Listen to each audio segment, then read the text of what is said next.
Hello, my friends, Evolutionary Energy Arts family. So, guys, we see over here we have an ominous trend going on in the American West that could signal a looming megadrought. And so, this article is talking about how we might be facing the biggest drought in 1,200 years, looking at tree rings going back through time. I kind of feel like so much of what we see when we focus on the doom and the gloom, it's all about perhaps planting the seeds to be sown so that it does develop. It just feels like there's just so much negativity everywhere we look all around. And many of us understand we have at least a little understanding of how quantum physics works. And quantum physics has shown us that it's all about the observer and it's all about intent. And we've seen studies where we have seen just tremendous drops in the crime rate in certain areas when just a very small percentage of the population is sending out that signal through prayer and meditation. So maybe we should, turn this around and let's envision lots of rainfall, not destructive rainfall, but rainfall that helps the deserts bloom and helps the West get through any sort of drought that it could be facing. And we just see this everywhere, and I feel like it's so needed now in these times that we speak up and recognize just how negative the news is, just how negative everything seems to be when we're just bombarded by all this doom and gloom and pestilence, plague, etc., etc. It's like, the seeds are being planted for the collective consciousness to manifest this. So, again, let's try to work together and let's change this future. We see a popular beach liquefies and disappears during that 6.5 quake that we had up in Idaho, and we've had so many that so many aftershocks that have been still ongoing.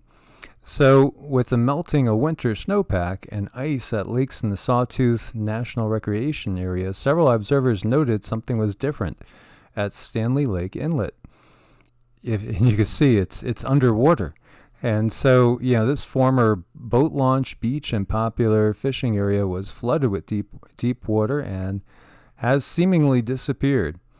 And so, yes, according to new investigations, geologists believe that the Stanley Lake Inlet Beach collapsed as a result of the March 31st 6.5 quake. The Idaho Geological Survey reviewed photos and pre- and post-earthquake satellite imagery of the inlet and linked the flooding with geologic processes associated with the powerful Idaho earthquake. The most probable cause for the disappearing of the inlet delta is a combination of liquefaction and compaction of saturated sediments and some possible sliding and lateral spreading on the delta towards the deeper part of the lake as a result of the March 31st quake and the associated aftershocks. Pretty wild. There's a little video there for you guys to see. The changes that we see going on in nature are apparently all around the globe.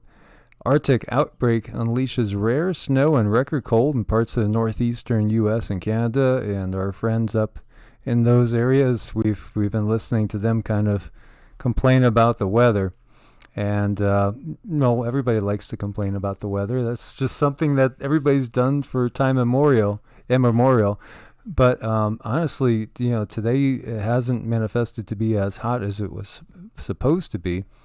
Because we went from abnormal cool weather with a lot of rain to all of a sudden the rain shut off and all of a sudden it was, kind of right in the middle of the summer. It was really, really strange. And now the pendulum is swinging the other way again. Yeah, and hang on tight because it's going to swing back again. That's the thing. We have a lot of jet stream instability, and that is what's giving us these wild swings. You see Washington, D.C. recorded 52 degrees Fahrenheit, tying its low maximum record for May 9th, going all the way back to 1877. Nashville they set a record going back to 1871. So amazing swings we're seeing, and we're seeing snow coming down in New England and some other areas as well. New York, Massachusetts, Pennsylvania, New Hampshire, Maine, all got a dusting. And Vermont got up to 9 inches. Boy, Vermont's a beautiful state, too. Sometime we'll get you there, take a peek. It's beautiful. It's just postcard beautiful. And this one is out of Strange Sounds, talking about winter returning in May and anomalous cold. And again, it's all about the jet stream, the polar vortex. It's really about our weakening magnetosphere, as well. That's a major, major part of this. As we see all these low temps, set or tide, they're all over the place, all over the east, really. But, hang on, because things will change. Here you see May snow hits the UK, just as the Met Office and others forecast 1,500-mile cool blob lasting all summer. So they're calling for a cooler than typical summer. We'll see what manifests. I would venture to guess you're going to probably have some record highs and some record lows, because it just seems like the thing that we are doing is setting records. And now, hang on, just a difference that can be made in a week is pretty significant when we look at this map, because this is going into the week ahead, and it's just the opposite of what we've had. Because like out here, out west, Arizona, Nevada, Utah, we've been basically pretty toasty. But now we're going to be looking at below average temps. And when you look over at the east, you guys are going to be having the high, above average temps. So it's swinging. It's these wild swings that we have. And the winds have been strong and pretty wild, but the new structures we're putting up are hanging in there, and we're happy about that as we're building a greenhouse. And I'll have some updates for you on that as well. So you see, you guys are going to be warming up over on the east, and we're going to be cooling off in the west. And here we have, unfortunately, lightning that kills more than 100 animals in Kashmir. And so, we've had so many of these storms. And these are nomadic families that are, this is how they survive. And it's just very, very sad. More than 100 sheep and goats were killed in the storms. And, it brings up a very question, talking about the weird weather and this gigantic jet over Brazil. It looks like a sprite almost, kind of like one of those sprites that pops up. It almost looks kind of ghostly, doesn't it? It does. It looks like a upside down bolt thing. Very weird weather phenomenon. And so I didn't say it, but they did. If you guys could see what's highlighted there, you got to wonder what's really going on with everything. Massive dust storm barrels through Delhi, India, and we've seen some amazing dust storms as well. And here you have the storm came after the city recorded the season's second hottest temperature, 105.6. Well, that doesn't feel ice agey. But yet again, what we got is extremes. And you got, high winds going on as well. Things that look pretty ominous. And man, when the wind gets whipping out in the desert, you can't even see. No, you can't. It can get a little bit dangerous and scary. Most definitely. And so we see a lot of activity was going on in this, over towards Iceland. We've seen a lot of activity, wondering if there's going to be some big new volcanic eruptions.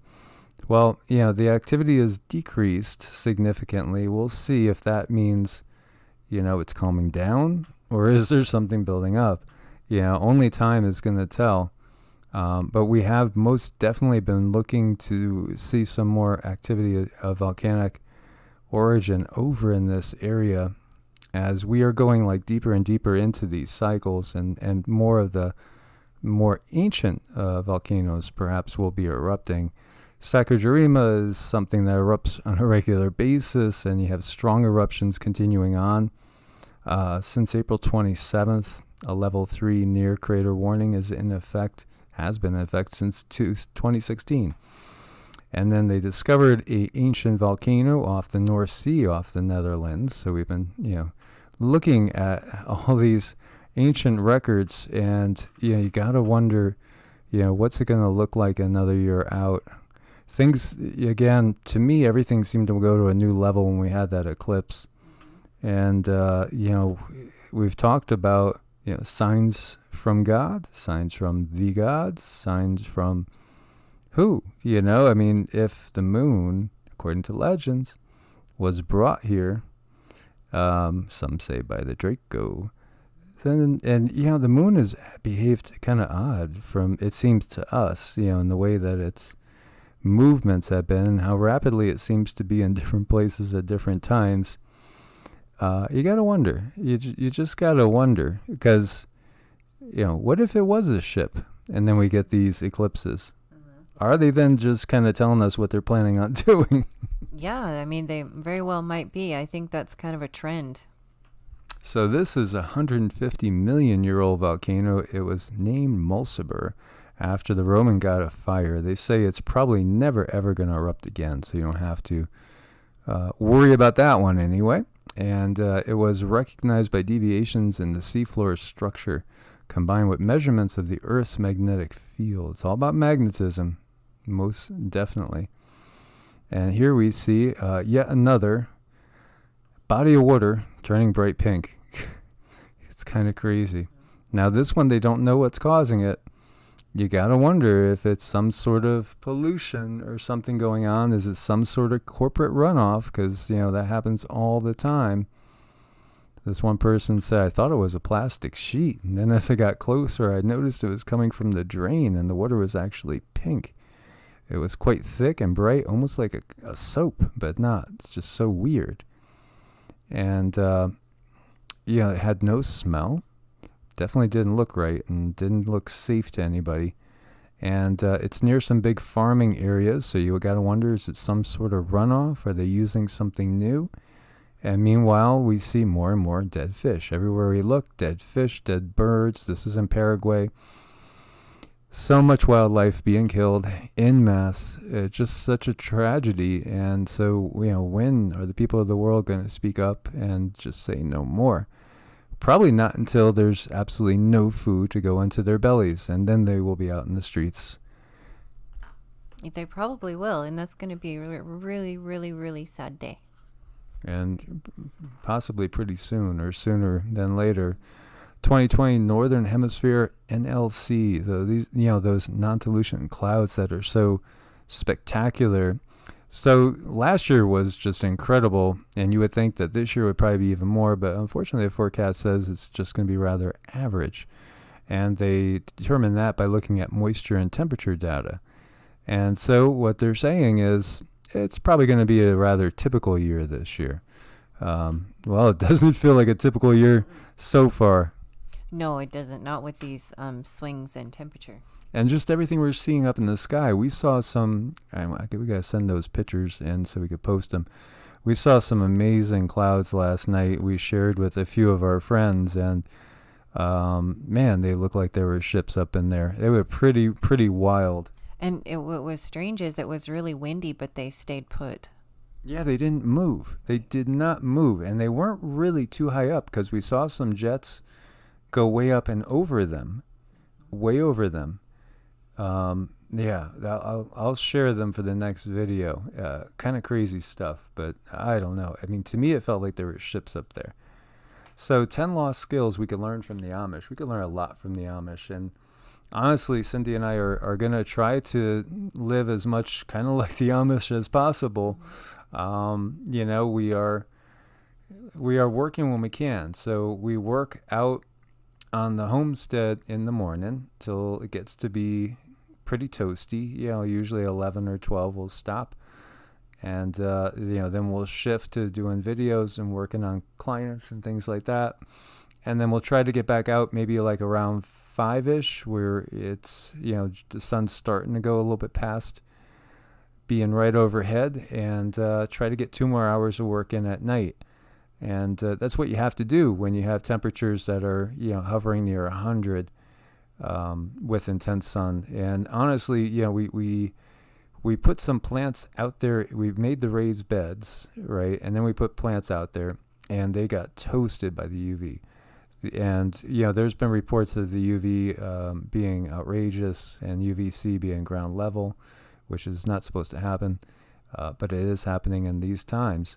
So I got some light diffuser that got rid of 70% of the UV and put it up, and the winds are so intense because I mean we get gusts on a regular basis that are 40, 50, 60 miles an hour. It happens almost every day, every other day. Pretty tremendous. So it takes quite a bit to build the framing to put them up, secure it so that the light diffusing fabric will not get torn to shreds, but we got that in place now. So, and then we're going to eventually turn them into one greenhouse. So basically it's an area that's 16 by 25 that's going to end up being a greenhouse area for year-round growing. And so that's our primary concern right now, and we're living in the camper, and we do have a hole dug to do our earth bag home. And, we're doing it just with 300 watts of solar power, and that's it. That's all we're doing it with. Just, we're trying to rough it as much as we can. I think I am going to build something to work out and with a roof over. So sort of a pavilion of sorts will be the next thing that I start building. But we're also going to do a small trial run on a earth bag dome building that we will use for storage. Probably for storage, but possibly also, a kind of like a bedroom off by itself if somebody comes, spends, a night or something. One of the kids, we'll see, a couple of the kids. But lots of things going on. That's why it's been so hard to keep up with the videos, guys. So the Amish mindset, again, they're off grid. They are off grid. They live very simple, and they have a strong faith. And they're dedicated to families and to each other. And the kids, kids grow up doing their chores. They learn how to homestead. They learn how to do everything that you have to do to survive off grid. And remember, we had that government study that said that 90% of the population wouldn't be here in a year if we had no grid. That's sobering. It is. It's really, really sobering. And, that just makes me want to learn to cook out on a fire a little bit more, because we don't know how much longer we're going to have what we have. Which we have been doing. And really we got to get more organized a little bit so we could share some of those things with you guys too. And we will. Right now we've just been a little bit overwhelmed, but we made some veggie fajitas, out there, out over an open fire with our cast iron cookware. There's something to that too, because you don't want your fire to be too strong, because a wood fire could just toast food and it'll be nothing but charcoal so quick. Yeah, it makes this really gross rubbery stuff at the bottom.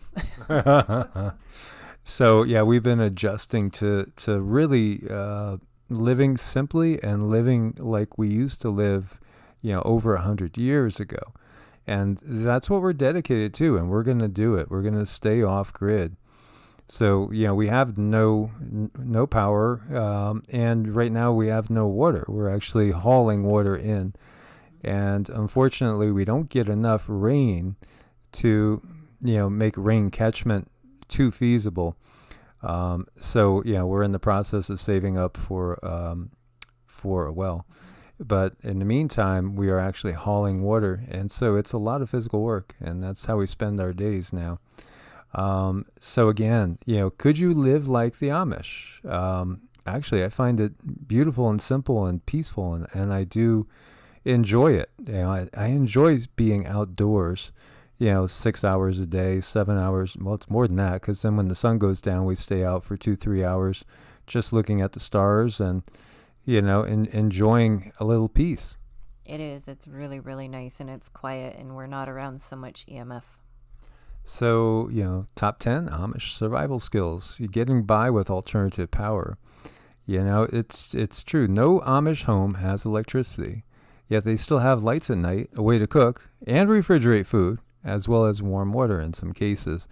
And I got to say, I've been delighted really with the camper's fridge, because it's small. I mean, it's very small. I think maybe like 5 cubic feet, 4 cubic feet. It's tiny. But still, it's big enough for us. And it's staying good. It's staying cold just from the solar. So that's been a huge plus. So, the use of gas generator, wood burning stoves, furnaces, things like that. And when it comes to the winter time, I plan on also having an outdoor kitchen area is one of the things, because I love being outdoors. And then just doing one of those, some sort of camp stove. Like I've seen the tent stoves, they used to be there were some just over 100. Now it seems like they're up to like 300 for some of the cheapest ones. So I think people are realizing what's happening and they're acting accordingly. But then we could also make our own quite easily. So, and I do plan on doing that. So alternative power, getting by, with less.